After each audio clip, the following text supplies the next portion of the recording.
আসসালামু আলাইকুম, আপনাদের সবাইকে স্বাগত জানাচ্ছি এখনকার আলোচনা। আপনাদের সঙ্গে আছি আমি সিরাজুল ইসলাম। দর্শক, অনেকগুলো গুরুত্বপূর্ণ খবর আছে। একটা খবর হচ্ছে সৌদি আরব, তুরস্ক এবং পাকিস্তান যে জোট করলো, সামরিক জোট, সেই জোটে কেন ইরান যোগ দিল না, এবং এখন বলা হচ্ছে যে ইরান যোগ দেবেও না। তার কারণ কি? এপাশে আরও মজার খবর হচ্ছে যে ইরানের ভেতরে সরকার পরিবর্তন এবং চরম বিশৃঙ্খলা সৃষ্টি করে ইরানের যে সামগ্রিকভাবে একটা পতন ঘটানোর কর্মপরিকল্পনা হাতে নিয়েছিল ইসরায়েলের গোয়েন্দা সংস্থা মোসাদ, সেই পরিকল্পনা বাস্তবায়ন করতে না পারার কারণে মোসাদের 2 কর্মকর্তাকে বরখাস্ত করা হয়েছে। একই সাথে আরও চমৎকার খবর হচ্ছে যে আমেরিকার সামরিক বাহিনীর প্রধান জেনারেল ড্যান কেইন, তিনি ইরান যুদ্ধ থেকে নিরাপদে বের হয়ে যাওয়ার জন্য নিরাপদ একটা পথ খুঁজছেন। খোদ সিএনএন এবং ওয়াল স্ট্রিট জার্নালের খবর, মার্কিন গণমাধ্যমের খবর। আর মোসাদের যে খবর বললাম সেটা ইসরায়েলের চ্যানেল 12 প্রকাশ করেছে প্রথমে, তারপরে সেই খবর টাইমস অফ ইসরায়েল প্রকাশ করেছে। আমার কোনো বানানো গল্প না। এরপরে ইরানের প্রেসিডেন্ট মাসুদ পেজেশকিয়ান বলছেন ইরান কোনো শক্তির কাছে, কোনো চাপের কাছে নতি স্বীকার করবে না।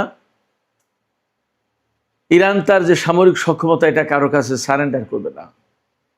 At the same time Iran এও জানিয়েছে ওমানের সাথে তার হরমুজ প্রণালী সংক্রান্ত যে সমঝোতা, সেটা কমপ্লিট হয়েছে, ফাইনাল হয়েছে, এবং সেই ব্যাপারে হাইয়েস্ট অথরিটি ইরানের, তারা অনুমোদন দিয়েছে। সুপ্রিয় দর্শক, এই চমৎকার কয়েকটি বিষয় নিয়ে এখনকার আলোচনা আপনাদের সঙ্গে আছি আমি সিরাজুল ইসলাম। আশা করি আপনারা শেষ পর্যন্ত সঙ্গে থাকবেন। ভিডিও ভালো লাগলে লাইক, কমেন্ট, শেয়ার করবেন, আর চ্যানেলটি সাবস্ক্রাইব করে সাথেই থাকবেন। চলুন দর্শক, আমরা বিস্তারিত আলোচনা করি। প্রথম আলোচনা যেখান থেকে করতে চাই সেটি হচ্ছে, যেহেতু মক্কা চুক্তি, মুসলিম নেটো জোট গঠনের একটা ব্যাপার স্যাপার আছে, সেটা খুবই গুরুত্বপূর্ণ, এবং বলা যায় ইরান যুদ্ধকে কেন্দ্র করে এই ঘটনা ঘটল, সো কল্ড মুসলিম নেটো জোট। অথচ সেই ইরান এই জোটে যোগ দিল না বা জোটে নেই, এবং এখন জানা যাচ্ছে যে তারা ভবিষ্যতে হয়তো যোগ দেবেও না। এর কারণ কি?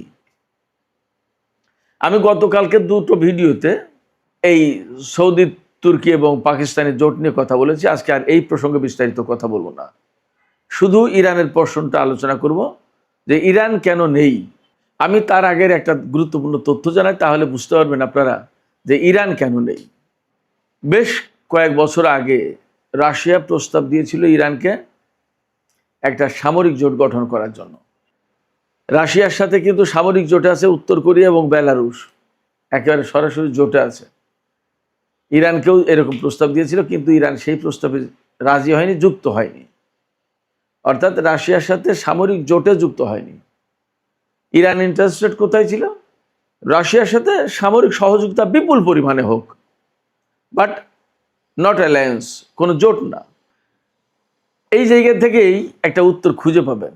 রাশিয়ার মতো একটা শক্তি, আমরা অনেকেই বলে থাকি, আমার কাছে অনেকেই প্রশ্ন করেন যে রাশিয়ার সাথে কি ইরানের সামরিক জোট আছে?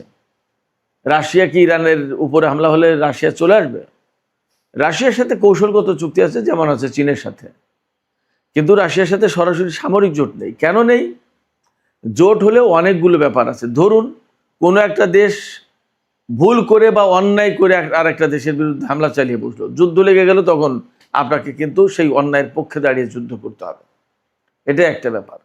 আরেকটা ব্যাপার হচ্ছে যে ইরান আসলে স্বাধীন সত্তা হিসেবে, এই সামরিক জোট হিসেবে কোথাও কাজ করতে চায় না। সামরিক জোটের একটা ব্যাপারই থাকে যে কোথাও না কোথাও মানে জোটবদ্ধ থাকে, মানে মারামারি, লাঠিয়ালি, এইরকম একটা ভাবসাব থাকে। সামরিক অভিযান চালিয়ে বেড়ানো দেশে দেশে, যেমনটা নেটো জোট করছে, ইরান এই সমস্ত ভিতরে থাকতে চায় না। ইরানের যেহেতু একটা নির্দিষ্ট আদর্শ আছে, তার একটা জাতীয়তাবাদী চিন্তা আছে, তার একটা আলাদা ইতিহাস ঐতিহ্য আছে, তার একটা আলাদা নিজস্ব সংস্কৃতি আছে, ইরানি জাতির সংস্কৃতির সাথে কারবালার আত্মত্যাগ এবং কারবালার যে চেতনা, এই দুটো জিনিস খুব গুরুত্বপূর্ণ। এরকম অনেক কিছু আছে। সেই জায়গা থেকে ইরান চট করে বা হুট করে কোনো জোটে যোগ দেবে বা জোটবদ্ধ হয়ে সামরিক শক্তিতে বলীয়ান হওয়ার চেষ্টা করবে, সেটা তাদের ধরনে, এটা তাদের চিন্তায়, এটা তাদের মননে নেই।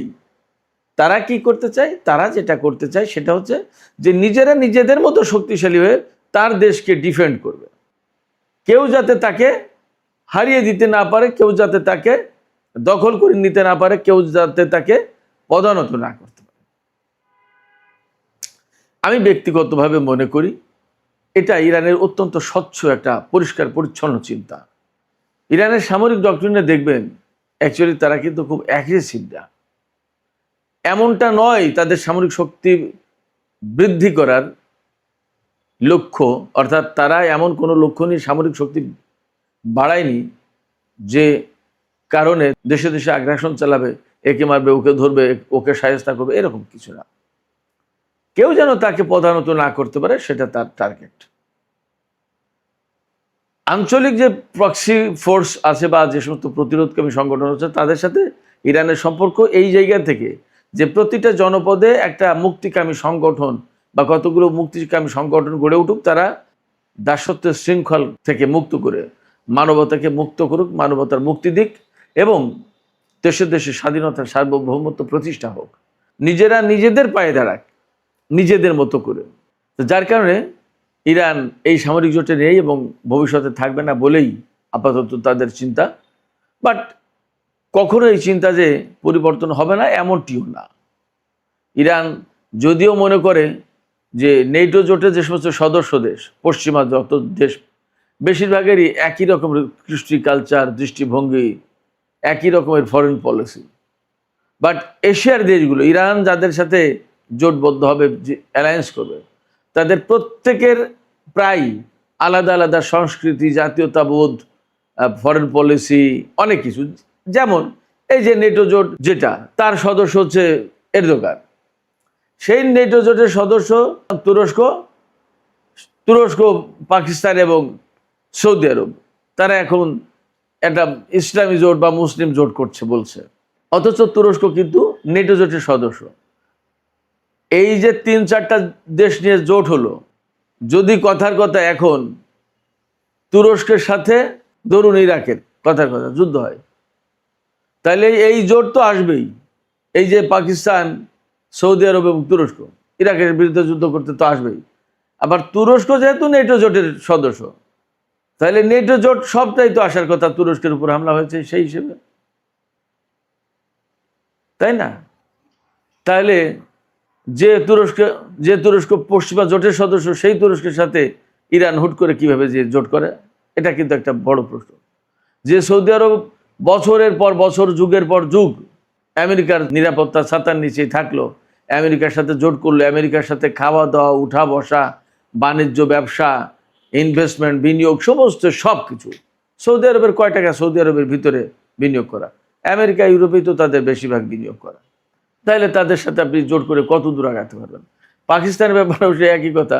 যদিও পাকিস্তান ইরানের প্রতিবেশী দেশ, বাট পাকিস্তান তো সুদীর্ঘ কাল ধরে আমেরিকার সাথেও তার ঘনিষ্ঠতা, এমনকি আফগানিস্তানের যে পরিস্থিতি তৈরি হলো 2001 সাল থেকে, সেই পরিস্থিতির জন্য পাকিস্তান তো বিরাটভাবে দায়ী। পাকিস্তানের যে জেনারেল মুশারফের সরকার, সামরিক সরকার ক্ষমতায় ছিল, তারা তো আমেরিকাকে সুবিধা দিয়েছে। তাহলে এই যে এরা জোটবদ্ধ হলো, এরা তো আমেরিকার প্রভাবের বাইরে না কেউ, এদের সাথে ইরান কিভাবে জোট করে সে প্রশ্ন থেকে যাচ্ছে। যার কারণে এদের নেচার, এদের ধরন, কায়দা কানুন, স্বভাব, আচরণ, অনেক কিছুতেই পরিবর্তন যদি না আসে, তাহলে ইরানের পক্ষে এই সামরিক জোটে যোগ দেওয়া সম্ভব হবে না। সুপ্রিয় দর্শক, এবার চলুন মোসাদ প্রসঙ্গে কথা বলি।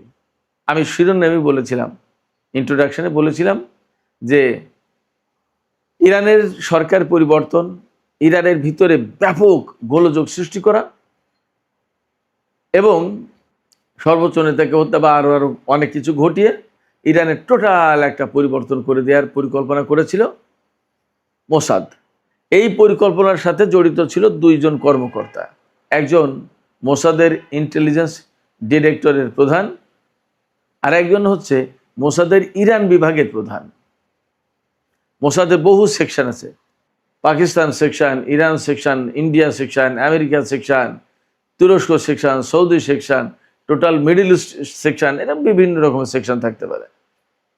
তো ইরান সেকশন বলতে যেটা আছে তার প্রধান এই দুইজন ব্যক্তি ইরানের সরকার পরিবর্তন, ইরানের ভেতরে ব্যাপকভাবে গোলযোগ সৃষ্টি করা, বিশৃঙ্খলা সৃষ্টি করা, কুর্দিদেরকে ইরানের ভিতরে ঢুকিয়ে দিয়ে আইআরজিসির উপরে হামলা চালানো ইসরায়েলের পক্ষ থেকে এবং কুর্দিদের পক্ষ থেকে, এবং ইরানের ভেতরে প্রচুর নাশকতা বলতে যা বোঝায় মানুষের জীবনহানি থেকে শুরু করে সব ধরনের জ্বালাও পোড়াও, ভাঙচুর, ধ্বংস ইত্যাদি ইত্যাদি, এগুলো করার তাদের প্রোগ্রাম ছিল, প্ল্যান ছিল, পরিকল্পনা ছিল। এবং এই পরিকল্পনা যে শতভাগ সাকসেস হবে এইরকম ভরসা দেওয়া হয়েছিল নেতানিয়াহুকে, এবং নেতানিয়াহু সেই পরিকল্পনা ডোনাল্ড ট্রাম্পকে বলেছিল।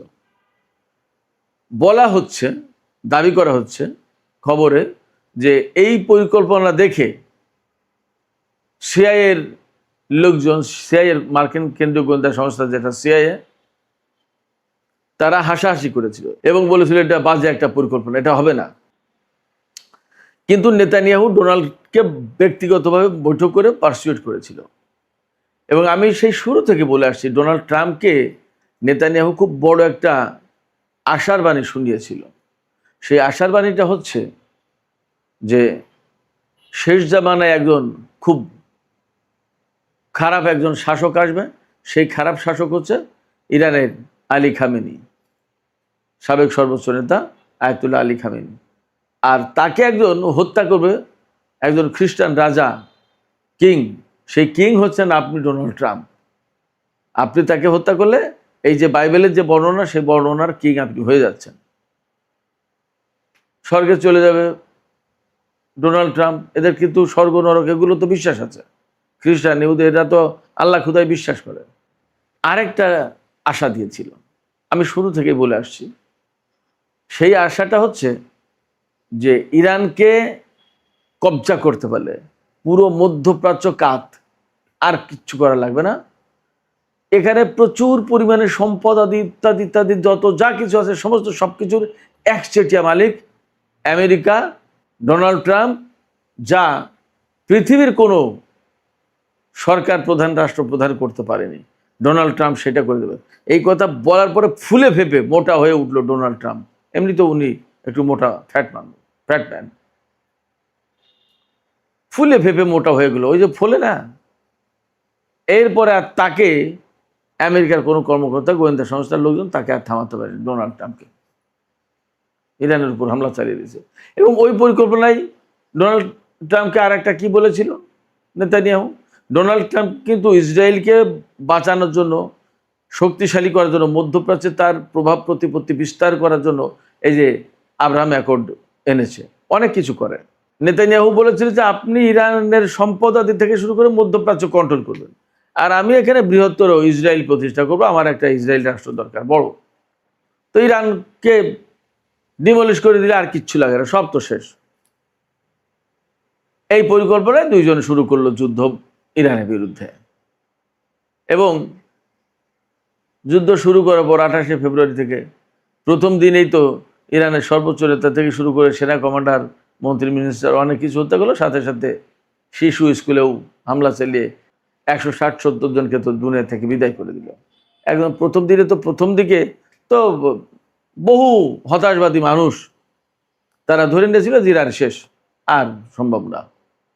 কিন্তু ইরানের বাহিনী, সামরিক বাহিনী যে এইভাবে ঘুরে দাঁড়াবে এবং প্রতিরোধ করবে এবং আজকের এই অবস্থায় আসবে, এটা অনেকের ধারণা ছিল না। তো ইরানের সামরিক বাহিনী, বিশেষ করে আইআরজিসি, যাদের মূল দায়িত্ব বিপ্লব রক্ষা করা, তারা ঘুরে দাঁড়ালো এবং অসম্ভব শক্তিমত্তা নিয়ে ইসরায়েল এবং আমেরিকা যে ইরানের উপর হামলা চালালো সেগুলো অনেকটা প্রতিহত করলো, ঠেকালো, এবং তারা পাল্টা হামলা চালালো। যতটা ঠেকালো তার চেয়ে বেশি মাত্রায় আরো পাল্টা হামলা চালালো। ইরানের সামরিক বাহিনীর স্ট্র্যাটেজি ছিল এই যে ওরা হামলা চালাচ্ছে আমাদের উপর, আমরাও যদি ওদের উপর হামলা চালাই পাল্টা, এবং ওদের সামরিক সক্ষমতা বিশেষ করে ঘাঁটি, ওদের বিমান, এগুলো যদি ধ্বংস করে দিতে পারি, তাহলে ওরা হামলা চালাবে কি দিয়ে, কোথায় থাকবে? তখন হামলা চালানোর মতো অবস্থা থাকবে না। অতএব কাজ ওইটাই করতে হবে। এবং তারা একদম চোখ বন্ধ করে মার্কিন ঘাঁটি ধ্বংস করার মিশন নিয়ে মাঠে নামলো, শুরু করে দিল। এবং আপনারা দেখেছেন আমার গল্পরা, আমেরিকার গণমাধ্যমে কি বলছে, কত বিমান তাদের ধ্বংস হয়েছে, কত ড্রোন ধ্বংস হয়েছে, F-15, F-16, F-35, যত গর্বের জিনিস, যেটা ইরানের আকাশে প্রবেশ করেছে ওইটাই মেরে দিয়েছে। কিছু কিছু পালিয়েছে। প্রসঙ্গক্রমে বলে রাখি, গত পরশুদিন ইরানে একটা প্রদর্শনী হয়েছে। সেই প্রদর্শনীতে F-15, F-35, KC-130 হারকিউলিস বিমান, আমেরিকার সর্বাধুনিক ড্রোন, ইসরায়েলের হেরমেস ড্রোন, এগুলো প্রায় অনেকটা অক্ষত অবস্থায় নামিয়েছে বা ভূপাতিত করেছে।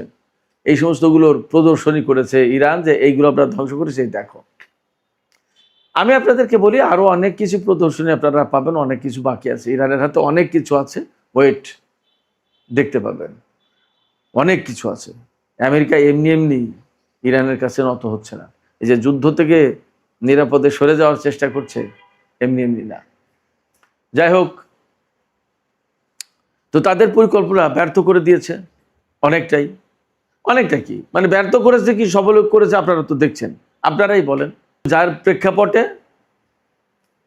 ইরানের সামরিক বাহিনীর বা IRGC-র এই প্রতিরোধের মুখে ইরানের হয়তো সর্বোচ্চ নেতাকে বা আরও কিছু কিছু কর্মকর্তাকে পৃথিবী থেকে বিদায় দেওয়া গেছে, বাট যে টার্গেট নিয়ে তারা এসেছিল তার একটাও পূরণ হয়নি।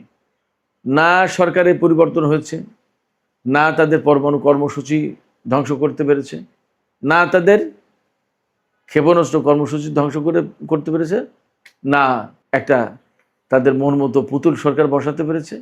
বরং উল্টো আরও কি ঘটেছে, হরমুজ প্রণালী আটকে দেওয়া থেকে শুরু করে এখন দেখেন, আপনারা তো দেখতে পাচ্ছেন। মানে ধরুন, শিয়াল যদি মুরগি ধরতে যায়, আর যদি আপনি মুরগি ব্যবহার করেন তাকে ফাঁদ হিসেবে, তাহলে তো শিয়াল তো মুরগির লোভে ঢুকে গেল ফাঁদে, এবার আটকে গেল, তারপরে কি করবে?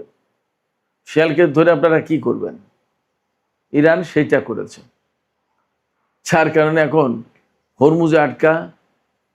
আপনারা চিন্তা করেন যে আমেরিকার সামরিক বাহিনী, নৌবাহিনী, যাদের জাহাজ দেখলে মানুষের পিলে চমকে যায়। ডোনাল্ড ট্রাম্প বলেছিল না যুদ্ধের আগে, যে জেরাল্ড আর ফোর্ড, আব্রাহাম লিঙ্কনের মতো বড় বড় জাহাজ, বিশ্বের লার্জেস্ট এয়ারক্রাফট ক্যারিয়ার, এগুলো মোতায়েন করার পরেও ইরান কেন ভয় পাচ্ছে না, আমি বুঝতে পারছি না। ডোনাল্ড ট্রাম্প বলেছিল, এরকম একটা জাহাজ একটা দেশের উপকূলে নিয়ে যে মোতায়েন করে যদি বলা যায় এটা করো, নইলে কিন্তু এই জাহাজ, তাতেই তো সব শেষ। আর সেখানে এই দুই জাহাজ, তাদের সাথে সাবমেরিন ডেস্ট্রয়ার, ফ্রিগেট, করভেট, কত কিছু, টোমাহক ক্রুজ ক্ষেপণাস্ত্র, আপনার army tactical missile, precision strike missile, third patriot, F-16, F-15, F-18 Hornet, F-22 Raptor, F-35, KC-130, 117, KC-46, কত কিছু, বাবা রে বাবা। গোয়েন্দা বিমান, কি নেই কি না আছে তাদের। তার তুলনায় ইরানের কি ছিল, কি আছে, কেউ জানেই না, বিশ্বাসও করতে চায়নি। ইরানের বিমানকে বলছে যে ভাঙড়ির দোকানে বিক্রি হবে না, এই সমস্ত নিয়ে আমেরিকার বিরুদ্ধে লড়াই করবে, how it is possible? But সেটা হয়ে গেছে। এবং ইরান যে হরমুজকে একদম চেপে ধরেছে, আজ 160-62 দিন পার হয়ে গেল, ইরানের আমেরিকার ভুবন বিখ্যাত নৌবাহিনী সেই ব্লকেট কিন্তু খুলতে পারেনি, হরমুজকে খুলতে পারেনি। ইসরায়েলের মোসাদের 2 কর্মকর্তাকে বরখাস্ত করা হয়েছে, গন আউট। এই প্রেক্ষাপটে আমেরিকার সামরিক বাহিনীর প্রধান জেনারেল ড্যান কেইন, তিনি এই যুদ্ধ থেকে নিরাপদে, মানে বড় রকমের ক্ষয়ক্ষতি ছাড়া কীভাবে বের হয়ে যায় তার একটা নিরাপদ রাস্তা চাইছেন, বের হওয়ার সড়ক চান, যে এই সড়কে গেলে আমাদের আর কোনো ঝামেলা নেই। এবং এই পরিকল্পনা নিয়ে তিনি অলরেডি মার্কিন vice president JD Vance, Marco Rubio পররাষ্ট্রমন্ত্রী, সিআইএর প্রধান জন র্যাডক্লিফ থেকে শুরু করে আরো বড় বড় উচ্চপদস্থ কর্মকর্তা তাদের সাথে আলাপ করেছেন ড্যান কেইন, যে এই যুদ্ধ থেকে বেরিয়ে আসতে হবে। এই যুদ্ধ আরো যদি বড় পরিসরে করা হয়, অর্থাৎ বাড়ানো হয়, তাহলে বিপদ তার সীমা নেই। ঠিক এই ল্যাঙ্গুয়েজে তো বলছে না, কিন্তু আকার ইঙ্গিতটা তাই। তিনি সুস্পষ্ট করে বলেছেন ইরানের বিরুদ্ধে বিমান হামলা চালিয়ে লাভ হবে না, অনেক বেশি ক্ষতির মুখে পড়তে হবে। ডোনাল্ড ট্রাম্প ইরানে স্থল অভিযান চালাতে চান না, নৌবাহিনীর কাছে ক্ষেপণাস্ত্র নেই মারার মতো, কি করবে? ফলে ডোনাল্ড ট্রাম্প গতকালকে বলছে না, প্রিটি সুন একটা চুক্তি হয়ে যাবে ইরানের সাথে। ইরানের কথা হচ্ছে কি, চুক্তি যেটা হয়েছে বা হচ্ছে, আজকে ইরান বলছে যে এটা চূড়ান্ত সমঝোতা চূড়ান্ত হয়েছে হরমুজ প্রণালী নিয়ে ওমানের সাথে, এবং ইরানের হাইয়েস্ট অথরিটি, দ্যাট ইজ সর্বোচ্চ নেতার পক্ষ থেকে হয়তো অনুমোদন হয়ে গেছে, অনুমোদন হয়েছে এটা বলা হচ্ছে, সর্বোচ্চ অথরিটির কথা বলা হচ্ছে। তাই সর্বোচ্চ অথরিটি বলতে আমি আপাতত সর্বোচ্চ নেতাকেই বুঝলাম, সেখান থেকে অনুমোদন হয়ে গেছে। এখন যে কোনো সময় চুক্তি ঘোষণা দিয়ে দেবে, এবং ইরান পরিষ্কার করে বলেছে এই চুক্তির কোনো মতেই পার্ট নয় আমেরিকা। অর্থাৎ এই চুক্তি হলে আমেরিকার জন্য যে হরমুজ প্রণালী খুলে গেল, নট দ্যাট। যতক্ষণ পর্যন্ত আমেরিকা ওইখান থেকে ব্লকেড না তুলবে, হরমুজ প্রণালীর আশপাশ থেকে ব্লকেড না তুলবে, যতক্ষণ পর্যন্ত তার সমস্ত সামরিক বাহিনী প্রত্যাহার না করবে, যতক্ষণ পর্যন্ত ইরানের উপর থেকে নিষেধাজ্ঞা প্রত্যাহার না করবে, ইরানের বিদেশে আটকে থাকা সম্পদ ছেড়ে না দেবে, $300 বিলিয়ন যে ফান্ড ক্রিয়েট করতে চেয়েছিল সেটা না দেবে, আরো নতুন অনেক কিছু শর্ত যুক্ত হবে, এই সমস্তগুলো না করবে, ততক্ষণ পর্যন্ত ইরান এই হরমুজ প্রণালী ছাড়বে না। তাতে কে কি করবে? চীন কিন্তু ইরানকে সমর্থন দিয়ে দিয়েছে যে হরমুজ প্রণালী ইরানের সার্বভৌম জায়গা, এটা সে কন্ট্রোল করবে, করুক। এবং চীনের জন্য ঘোষণা দিয়েছে ইরান যে চীনের কোনো জাহাজের কাছ থেকে আমরা টোল বা ফি কিছু নেব না, বাস ক্লিয়ার। চীন পক্ষে, রাশিয়ার এখানে খুব একটা আসার প্রয়োজন নেই। বাকি ইসরায়েল এবং আমেরিকার জাহাজ চলতে পারবে না হরমুজ প্রণালী দিয়ে, সেই জন্য ইরানের পক্ষ থেকে সংসদে বিল আনা হচ্ছে। এই পরিস্থিতিতে ইরান যুদ্ধ থেকে আমেরিকা যদি নিরাপদে সরে যেতে চায়, তাহলে একদম চুপিসারে কোনো কথা না বলে, আমার যা মনে হচ্ছে, একদম লোকজন তাদের সেনাবাহিনীকে সরিয়ে নিয়ে যাওয়া দরকার, শুধু ইরানের আশপাশ থেকে না, পুরো মধ্যপ্রাচ্যের যত ঘাঁটি আছে সব জায়গা থেকে, তা না হলে ইরান সেই সব জায়গায় হামলা চালাতে পারে। এই জায়গায় সবচেয়ে বড় প্রশ্ন হচ্ছে, এই যে ইরান যুদ্ধ নিয়ে কিন্তু ইসরায়েলের ভেতরে ভীষণ অসন্তোষ আছে, এবং তারা এখনো চাচ্ছে আমেরিকার মাধ্যমে ইরানের উপর হামলা চালিয়ে কিছু একটা করা হোক। এই যে কিছু একটা করা হোক, কিছু একটা করা হোক মানে ওই সেই লক্ষ্য একদম শেষ করে দেওয়া হোক। কেন চাচ্ছে? বিপদটা এখানেই, আপনি যদি বিষধর সাপকে লেজে পাড়া দেন বা লেজে একটা বাড়ি দেন, সে সাপ কিন্তু মরল না, এবং সেই সাপ কিন্তু আরো ফেরোসাস হয়ে যাবে। ইসরায়েল এবং আমেরিকা যা করেছে তাতে ইরানের যদি সরকার পরিবর্তন না করতে পারে, তাহলে এর পরিণতি ইসরায়েলকে ভোগ করতে হবে আমেরিকা সরে যাওয়ার পরে। ইসরায়েল হয়তো এই ধরনের ভয় পাচ্ছে, যার কারণে তারা এখনো চেষ্টা করছে আমেরিকাকে দিয়ে ইরানকে কিভাবে ধ্বংস করে দেওয়া যায়। আর ইরান তার নিজস্ব সামরিক শক্তি এবং তাদের সক্ষমতা কৌশল দিয়ে টিকে থাকার চেষ্টা করছে, এবং এই পর্যন্ত এই জায়গা থেকে আমেরিকা হয়তোবা যে কোনোভাবেই হোক, মধ্যস্থতাকারীদের মাধ্যমে হোক বা যেভাবে হোক, একটা দফা রফা করে চলে যাবে, এবং সম্ভবত যুদ্ধ শেষ হয়ে যাচ্ছে।